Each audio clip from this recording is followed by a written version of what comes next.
Yo, what is up, my lovely boys? Back here in our video. Hope you guys are having an amazing day. Today we are going to be doing a live twin snake eye deck profile. So I'm really excited to show you guys this. Really been really cooking up with this deck last few days. I also want to to apologize for the lack of content this past few weeks. It's because school has been a struggle. So school has been a struggle. So you know what? We try and balance everything so that way we're able to still put in a decent amount of content into the channel, right? All right. So in this video, I'm going to be showing you guys uh, a brief explanation on each of my ratios and why I'm running these ratios, but mostly the combo is going to show you why I'm running certain things, right? So I'm going to briefly walk through the deck profile, the deck list, and after that, we're going to just jump into the 2-card combo, right? It's a 2-card combo and a slash a 2.5 card combo, depending on the opening hand, but I'll explain more on that later, all right? So before we get started, don't forget to like and subscribe. We're trying to reach 500 subscribers, so if you haven't already, please consider subscribing. And without further ado, I won't waste any more of your time. Let's hop right into it. Alright, so for starters, for the live twin stuff, right? We're running 3 Lila, and 3 key skill, right? These are your normal summons. I'm running a 50 card deck this time, alright? Reason I'm running a 50 card deck is a lot of cards you don't want to draw in the deck, such as Snake Eye Ash, Snake Eye Poplar, Flamebird. You don't want to draw into Oak. You don't want to draw into Diabellstar, the Snake Eye Diabellstar, I mean. And you don't want to draw into your Unchained package. There's a lot of stuff that you don't want to draw into. So that's why I'm running more of a higher count, but as well keeping the consistency quite the same, right? So that's why I'm running 3 of each, plus a Frost and a Lilith Tree, right? Next we have 3 Snitch, and then 3 Secret Password, right? So I maximize on all the starters here because I'm running a 50 card deck again. So of course you're not gonna see a lot of multiples. I mean, you can run this at like 51, 52 if you want to. If you really don't want to see those bricks in the deck, you can run like more hand traps. Like you can run like two Nibiru or another Imperm or another Ogre. You could do stuff like that, and that would make the deck a little bit better in your opinion if you choose to do so. But like I chose to keep it at a 50 for now. Next we have for the Snake Eye stuff, right? We have Snake Eye Ash, Snake Eye Poplar. Of course, you can only run 1 each. Before you didn't really care anyways because you were mostly running 1 or maybe like 2 Poplar, but overall you were only running 1 Snake Eye Ash in the first place. So really nice here. The limited list the ban list didn't really do anything, so very nice here. Then we have Flamebird, Oak. I mean, you could consider running 2 Flamebird if you want to, but I really don't think you need it. You could like run it as like a 51 card, like the 51st card, if that makes sense. You could run it as that if you want to. You can run Oak. I mean, we are running Oak. Oak is very important in the deck. That helps us for our follow-up because now that these 2 guys are limited, you don't have that much follow-up as you did back then, right? So that's why you gotta use things like Oak and like the Field Spell to get your advantage on your not only on your opponent's turn and on your turn as well, right? Next we have Snake Eyes Diabellstar. And then we also have for our starters to get into our Snake Eye package, we have 1 for 1. You have 3 Wanted, 3 Diabellstar. Personally, you want to draw into Wanted more often because it gives you an extra advantage on that same turn. Or if you want to use it for follow-up, you can use it as follow-up too, right? And then of course you have 3 Diabellstar, the witch herself.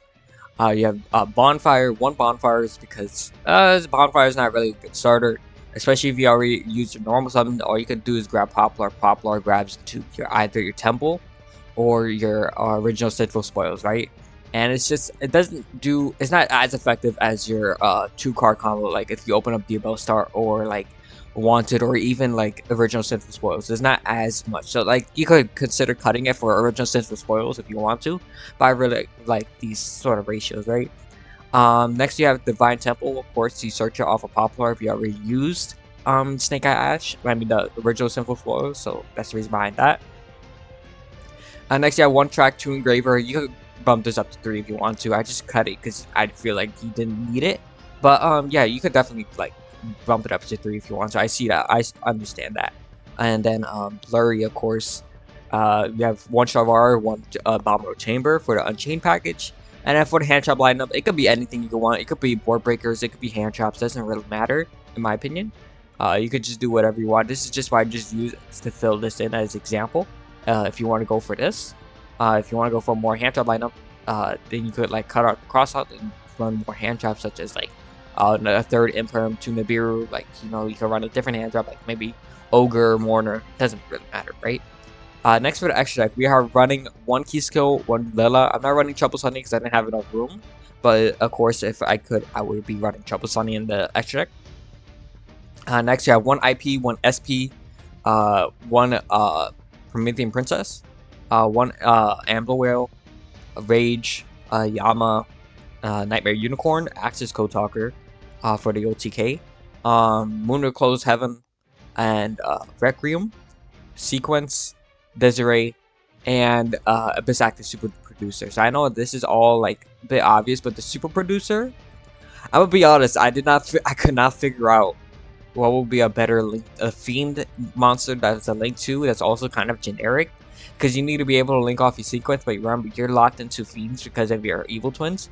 So I just did Abyss Actor just for the heck of it, but you could change this out for anything else if there's any other better fiend monsters. I mean, you can't go into the second Yama because the two link monsters and the two things you link off is not both fiend monsters, so you can't really go into Yama. So I'll just show you guys the combo in a bit, and I'll show you guys why I chose to run Super Producer. So yeah, let's go into the combo portion. Alright, welcome to the combo portion. So all you need is for this is a this is a 2-card combo, right? If you open up specifically access to your Sunny Snitch and any access to your Diabell Star. So it could be Diabell Star the Black Witch herself, or it could be Wanted, right? This is the best scenario possible, and you still have other 3 cards in here, right? You could do the 2.5 card combo in which you open up like a live twin monster, and then you have to send a card from your hand to grave to summon out the Black Witch, right? Because you don't want to send anything from field to grave, right? So here we're gonna go ahead and go into main phase. Activate the Sunny Snitch. Sunny Snitch is going to add a Lila monster, right? We're gonna add our Lila. Go ahead, activate her effect, summon out key skill, right? Very important here. Now we're gonna go Diabell Star. Wanted, grab the Diabell Star, send the Sunny Snitch to grave, summon the Diabell Star. Diabell Star effect is going to go ahead and set the original Sinful Spores from the deck. And then after that, we're going to go ahead and activate it, sending the Diabell Star, summoning Snake Eye Ash from the deck, right? Snake Eye Ash is going to add Poplar, activate the effect Poplar. Poplar is going to summon itself from the hand. Then after that, we're going to activate the effect of Poplar again. It's going to grab ourselves a Divine Temple, but we're not going to activate it just that. I mean, you can activate it here now if you want to, but it doesn't really matter when you activate it. And then after that, you're going to go ahead and link these two away for a IP Masquerade, right? And then you're going to go Poplar effect, place a spell trap. So, man, I wish Live Twin had a 3 effect monster, man. Like 3 different effects, that's crazy. So yeah, we're going to go ahead and use Snake Eye Ash effect, send the Poplar and the Ash, and summon Oak. Very important that you summon Oak here is because you want it for follow-up. And then next after that, you have Snake Eye Ash. Then you have, and then you summon back to Snake Eye Ash, and after that you use Oak effect to send it to grave, and then send the Ash you just summoned to go ahead and summon Flamebird, right? Alright, so you're not going to use anything of the Flamebird now, because now you're going to go ahead and link off with it into Promethean Princess, right? You activate the effect of Flamebird to summon out 2 level 1 fire monsters from the grave, and after that you're going to use Promethean Princess, summon back the Flamebird, right? Flamebird effect is going to go ahead and place the IP so we can summon it on your opponent's turn. And next, you're going to go ahead and go into Amber Whale, right? Next, you can go into your lives and stuff now. Key skill effect will be able to be activated. It's going to summon a Lila from grave, right? Then after that, you're going to go ahead and link into your Fiendsmith the Requiem. Requiem effect is going to go ahead and summon the Engraver from the deck, right? Next, we're going to link these 2 away for a Lila, right? Lila effect is going to go ahead and activate. It's going to summon out Key Skill. Key Skill effect is going to draw. Of course, you draw into the trap, so you know what, we're going to put it back and draw it again because we can. We're going to go ahead and link into Yama. Yama effect is going to activate. We're going to go ahead and grab Shavar, right? And then after that, we're going to activate the Temple before we're locked into Fiends off of our Shavar on the field. And then after that, we're going to go ahead and link into Rage, and then use the Diabell Star, place the Oak, and summon the Diabell Star, right? Next, we're going to pop the Rage, summon the Shavar, use Rage and Yama effect, right? Yama is going to summon back Key Skill. Specifically, you want to put Key Skill here. I did this by mistake. Because you want to, like, if you go into Unicorn, you want to co-link it with the Key Skills in order to summon out in order to get the extra advantage with the draw, right? So, very unfortunate because I misplaced my things here. but very important that you place your things right, so that way you don't make that misplay, right? So Rage is gonna add back the engraver effect is gonna activate grabbing the track, right? And then after that, we're gonna go tracked effect. Grab and discard Lurry effect is gonna go ahead and summon itself. And next we're gonna link into sequence. Okay? Sequence, actually, you know what? Shower R effect is going to go ahead and set the trap. And next sequence effect is going to go ahead and shuffle back the Engraver, Blurry, and Requiem in order to summon out Desiree, right? And finally, we're going to link these two into Abyss Actor Super Producer, right? You can't go into Yama because Yama requires 2 Fiends, which is why I really wanted to use Yama, but I couldn't.